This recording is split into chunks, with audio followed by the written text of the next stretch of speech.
Good morning and जय हिंद बच्चों, कैसे हैं आप लोग। आप सबका स्वागत करती हूँ मैं शशि द्विवेदी, आपके अपने चैनल जिसका नाम है शशि की पाठशाला।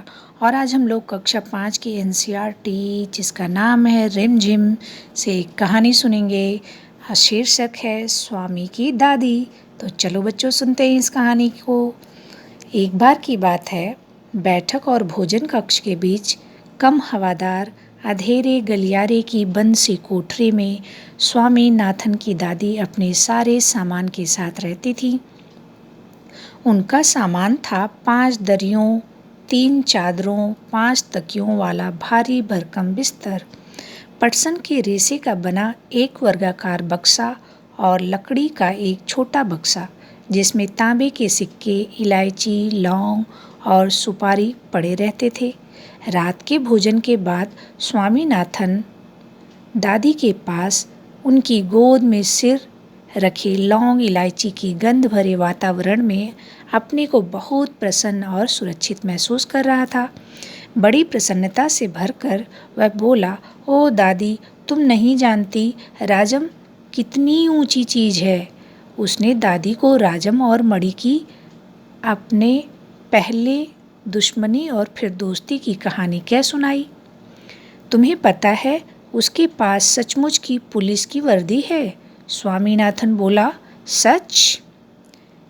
सच। उसे पुलिस की वर्दी क्यों चाहिए? दादी ने पूछा। उसके पिता पुलिस अधीक्षक हैं। वह वहाँ की पुलिस के सबसे बड़े अफसर हैं। दादी काफ़ी प्रभावित हुई। उनका सच में काफ़ी बड़ा दफ्तर होगा, उन्होंने कहा।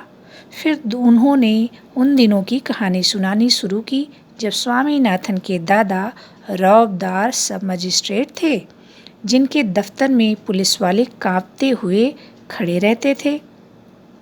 उनसे डरकर खूंखार से खूंखार डाकू तक भाग खड़े होते थे। स्वामीनाथन अधीर होकर उनकी कहानी खत्म होने का इंतज़ार करने लगा, लेकिन दादी बोलती ही गई, इधर उधर भटकती हुई और अलग अलग समय पर घटी घटनाओं को गड्ड-मड्ड करती हुई। बस काफ़ी है दादी, अपने रूखे स्वर में कहा। मैं तुम्हें राजम के बारे में कुछ बताना चाहता हूँ। जानती हो उसे गणित में कितने नंबर मिलते हैं? सारे नंबर मिलते होंगे, है ना? दादी ने पूछा। अरे नहीं, उसे 100 में से 90 मिलते हैं। चलो अच्छा है, लेकिन तुम्हें भी मेहनत करके उसकी तरह नंबर लेने चाहिए। तुम्हें पता है तुम्हारे दादा कभी कभी ऐसे उत्तर लिखते थे कि परीक्षकों को भी चकित कर देते थे।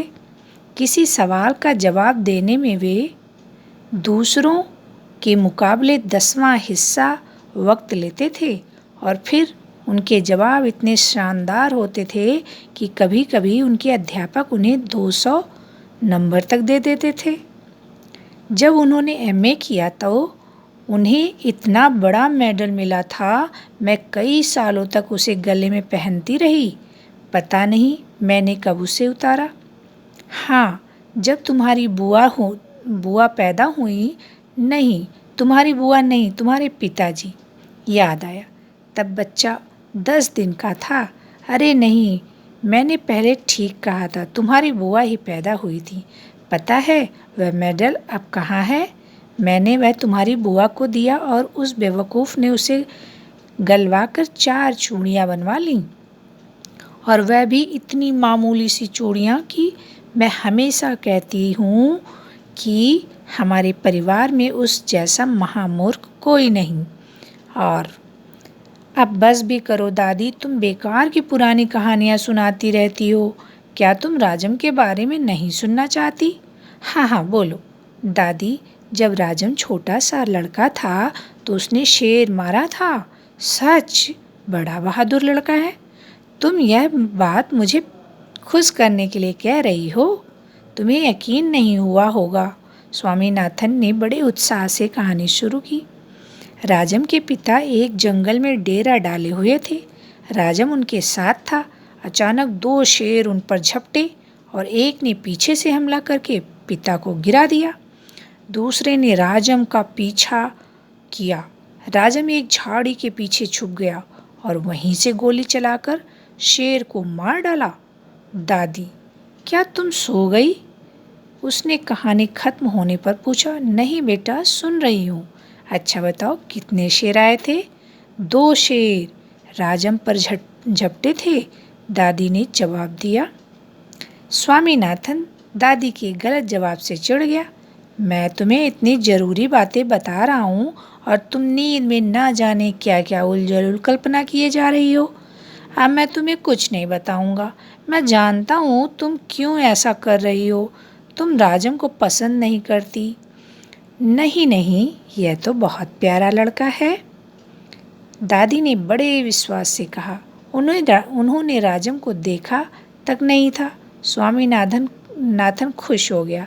दूसरे ही क्षण उसके मन में एक नया संदेह पैदा हुआ। दादी, शायद तुम्हें शेर की कहानी पर विश्वास नहीं हो रहा है। मैं एक एक शब्द पर विश्वास करती हूँ, दादी ने स्वर में मिठास भरकर कहा। स्वामीनाथन को इससे खुशी हुई, लेकिन उसने चेतावनी के तौर पर जोड़ा, जो भी उसे झूठा कहेगा वह उसे गोली मार देगा। दादी ने इसका समर्थन किया और हरिश्चंद्र की कहानी सुनाने की बात कही, जिसने वचन का पालन करने के लिए सिंहासन, पत्नी और बच्चे को खो दिया और अंत में उसे सब कुछ वापस मिल गया। उसने कहानी आधी ही सुनाई थी कि स्वामीनाथन खर्राटे लेने लगा। दादी भी रुक रुक कर बोलने लगी, फिर वह भी सो गई। इस कहानी को लिखा है R.K. नारायण और अनुवाद किया है मस्तराम कपूर ने। तो बच्चों, कैसी लगी कहानी? बच्चों, आपको भी दादी कहानी सुनाती है ना? तो क्या आप ध्यान से सुनते हैं? दादी को अपनी बातें बताते हैं और उनकी भी बातों को धैर्यपूर्वक सुनना चाहिए। तो बच्चों, इस पाठ से संबंधित कुछ प्रश्न पूछते हैं और बताओ। स्वामी ने राजम को ऊंची चीज माना, क्या तुम स्वामी की राय से सहमत हो? स्वामी का अपनी दादी के साथ कैसा रिश्ता था? स्वामीनाथन के दादा रौबदार सब मजिस्ट्रेट थे। किसी व्यक्ति का रौब किन बातों से पता चलता है? आपके आसपास या गांव में, घर के आसपास कौन से ऐसे लोग हैं जिनको आप रौबदार मानते हैं?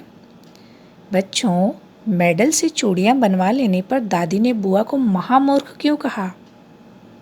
और सच, राजम बड़ा बहादुर लड़का है। स्वामी को क्यों लगा कि दादी ने यह बात उसे खुश करने के लिए कही? तो बच्चों, सुनते रहिए अच्छी अच्छी कहानियाँ और अच्छी अच्छी बातें सीखते रहिए। फिर मिलेंगे हम लोग एक नई कहानी के साथ। तब तक आप सोते रहिए, कहानी सुनते रहिए। बाय बाय बच्चों, थैंक यू, जय हिंद।